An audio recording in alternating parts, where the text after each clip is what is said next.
Shalom, selamat pagi Bapak Ibu yang terkasih di dalam Tuhan kita Yesus Kristus. Pada pagi hari ini kita akan kembali lagi dalam perenungan harian Gereja Pokemon pertama. Namun sebelumnya saya mengajak Bapak Ibu untuk kita sama-sama berdoa untuk merenungkan kebenaran firman Tuhan di pagi hari ini. Terima kasih banyak Bapa di surga untuk kebaikan kemurahan yang terus Tuhan nyatakan dalam kehidupan kami sehingga kami masih ada sampai pagi hari ini. Ini semua oleh karena anugerah Tuhan yang terindah dalam hidup kami. Dan ada lagi waktu bagi kami untuk kami merenungkan kebenaran firman-Mu ya Tuhan. Berkati kami Tuhan supaya waktu perenungan kebenaran firman-Mu, sungguh hati kami Tuhan terpikat dan sungguh hati kami boleh melekat kepada kebenaran firman-Mu, dan kebenaran-Mu akan membuat kami mengerti, memahami, dan pada akhirnya hidup kami ya Tuhan sungguh mempermudahkan akan nama-Mu. Terima kasih majang Bapa di surga. Ini doa kami hanya di dalam nama Yesus. Kami sudah berdoa kepada Bapa di surga. Haleluya. Amin. Bapak Ibu yang terkasih dalam Tuhan kita Yesus Kristus, kebenaran firman Tuhan yang akan kita renungkan bersama pada pagi hari ini yaitu terambil dari Ayub pasal yang ke-14 ayat yang kedua. Demikian bunyi kebenaran firman Tuhan. Seperti bunga ia berkembang lalu layu, seperti bayang-bayang ia hilang lenyap, tidak dapat bertahan. Tema perenungan kita pada pagi hari ini Bapak Ibu yang terkasih, hidup itu indah tapi singkat dan tidak dapat diprediksi. Itulah harapan lain untuk menghargainya. Nikmati setiap momen karena tidak akan pernah kembali, seperti sesingkatnya umur bunga matahari.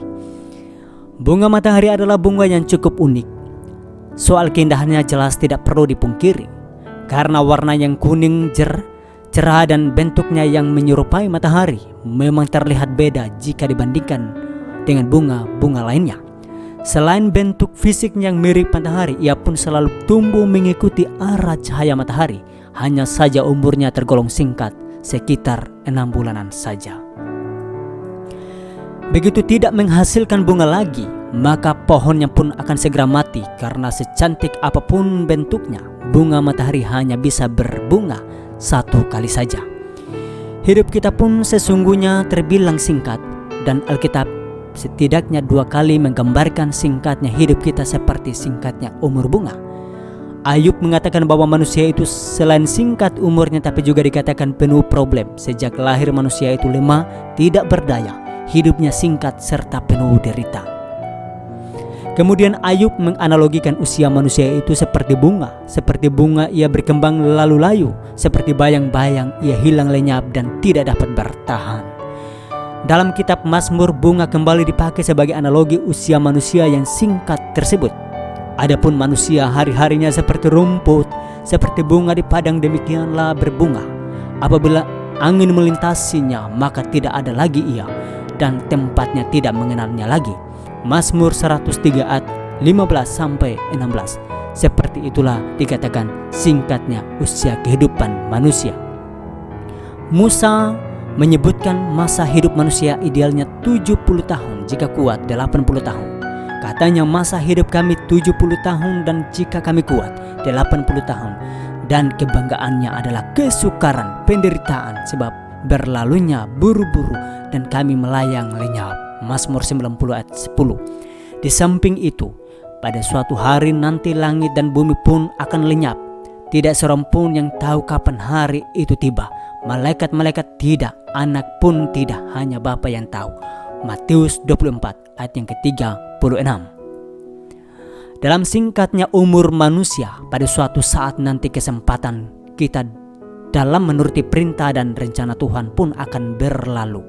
Terkadang kita terlena dalam hidup, menyia-nyiakan waktu yang ada, menunda-nunda untuk mengulurkan tangan buat membantu orang lain, dan berlambat-lambat untuk merubah pola hidup kita agar sejalan dengan kehendak Tuhan. Kita sering menganggap bahwa masih ada banyak waktu untuk itu. Kita akan masih muda, buat apa repot-repot dari sekarang? Ini masih saatnya untuk menikmati hidup sepuas-puasnya. Seperti itulah kita sering berpikir. Yakobus mengingatkan mengenai hal ini. Jadi sekarang hai kamu yang berkata, hari ini atau besok kami berangkat ke kota Anu, dan di sana kami akan tinggal setahun dan berdagang serta mendapatkan untung. Sedang kamu tidak tahu apa yang akan terjadi besok. Apakah arti hidupmu? Hidupmu itu sama seperti uap yang sebentar saja kelihatan lalu lenyap. Yakobus 4 ayat 13-14. Yakobus mengingatkan kita untuk tidak membuang-buang waktu, untuk melibatkan Tuhan dalam menjalani kehidupan. Tidak ada yang tahu apa yang akan terjadi besok. Apakah kita masih diberi kesempatan untuk hidup atau jangan-jangan sudah tidak ada lagi di dunia? Tidak ada yang tahu kecuali Tuhan. Itulah hidup yang menurut Yakobus bagaikan uap, hanya sebentar saja kelihatan, kemudian lenyap. Lantas bagaimana sikap kita seharusnya? Yakobus melanjutkan, sebenarnya kamu harus berkata, jika Tuhan menghendakinya, kami akan hidup dan berbuat ini dan itu. Itulah yang harus kita lakukan, menjalani hidup sepenuhnya sesuai kehendak Tuhan, mematuhi Tuhan secara serius dan sungguh-sungguh selama kesempatan itu masih kita miliki. Janganlah menggunakan hari-hari dengan sombong dan memegahkan diri, karena hal itu adalah salah.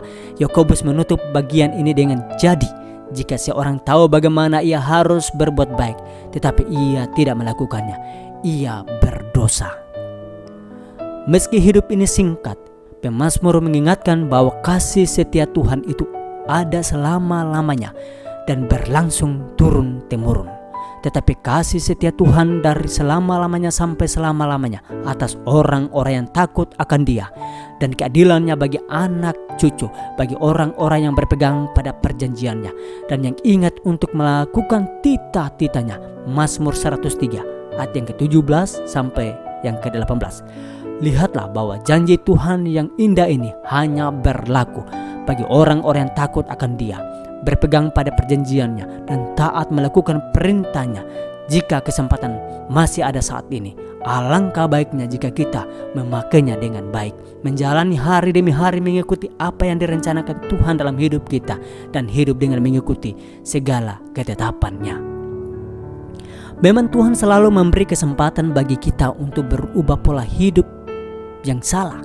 Tuhan selalu membuka tangan menerima perdebatan kita. Tuhan selalu menyambut kita yang memutuskan untuk memuliakannya lewat pikiran, perkataan, perbuatan kita. Tapi ingatlah bahwa kesempatan kita untuk melakukan itu terbatas.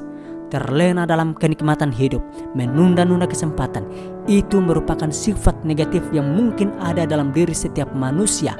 Karena itu Musa pun berdoa, ajarlah kami menghitung hari-hari kami sedemikian, hingga kami beroleh hati yang bijaksana. Mazmur 90 ayat yang ke-12. Rumput di padang yang ada pada hari ini dan keesokan harinya dicampakkan ke dalam perapian.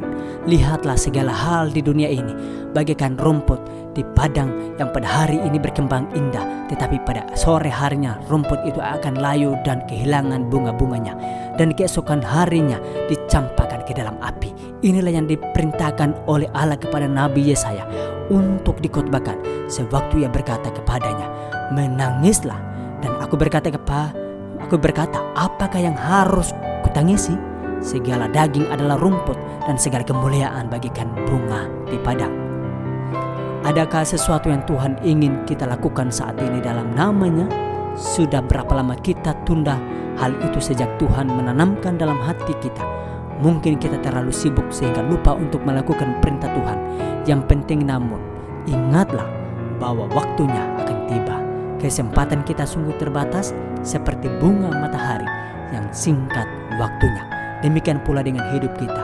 Akan tiba saat di mana kita tidak lagi bisa berbuat apa-apa. Karenanya, jika kita masih diberi kesempatan saat ini, pergunakanlah dengan baik. Mulailah menata hidup yang mencerminkan terang Kristus di dalam segenap aspek kehidupan kita. Ulurkanlah tangan untuk membantu orang lain demi kemuliaan-Nya. Jadilah terang dan garam yang bermanfaat bagi banyak orang, dan hiduplah bentuk hidup yang menuju keselamatan seperti yang diinginkan Tuhan bagi setiap kita, kalau tidak dari sekarang kapan lagi. Oleh karena itu Bapak Ibu, mari kita bersama-sama melakukan setiap firman, sehingga firman ini boleh menjadikan berkat di dalam kehidupan kita. Amin. Untuk kebenaran firman Tuhan kita berdoa. Terima kasih Bapa di surga atas kebenaran-Mu. Ajarlah kami Tuhan supaya kami mampu menghitung hari-hari kami, sehingga kami beroleh hati yang bijaksana. Terima kasih banyak Bapa di surga. Ini doa kami, hanya di dalam nama Yesus kami sudah berdoa dan mengucap syukur kepada Bapa di surga. Haleluya, amin.